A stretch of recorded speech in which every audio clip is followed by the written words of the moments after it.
What people don't realize with archaeology is it's not just about studying the past. It's about finding out how people innovate. How did they innovate? Why did they choose one material, one method? Why did they choose to decorate something in one way or another?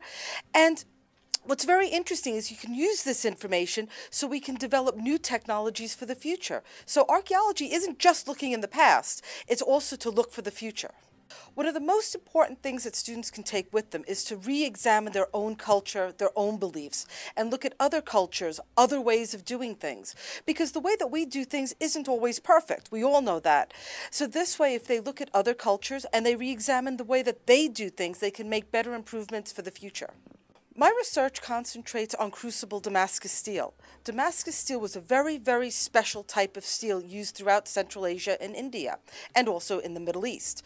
The thing about the swords were that you could take them and you could bend them into about 90 degrees, let go, and they go back to shape. And one of the really fascinating things about it is the reason why we have all alloy steels today is because of people doing research into crucible steel in the 1800s. But now we're finding out that crucible steel, even though it was just made in India and Central Asia, it spread to China, it spread even, you find it in Africa, and now they found it even in Viking burials. There was a recent show on called Secrets of the Viking Sword, and they were wondering where these swords came from and how did they get the material. And it seems that the Vikings were trading with the people in the Islamic world for these very, very special swords. Well, one of the next things I'm working on is a book. It's going to be called The Glitter of the Sword, The History, Technology, and Socio-Cultural Dynamics of Crucible Damascus Steel.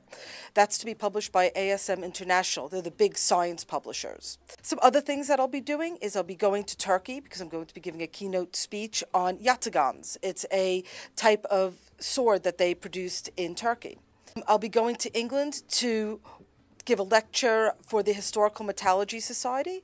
It's their 50th anniversary and they're going to be having a very large conference. So I'll be talking about the origins of metallurgy and from an anthropological viewpoint.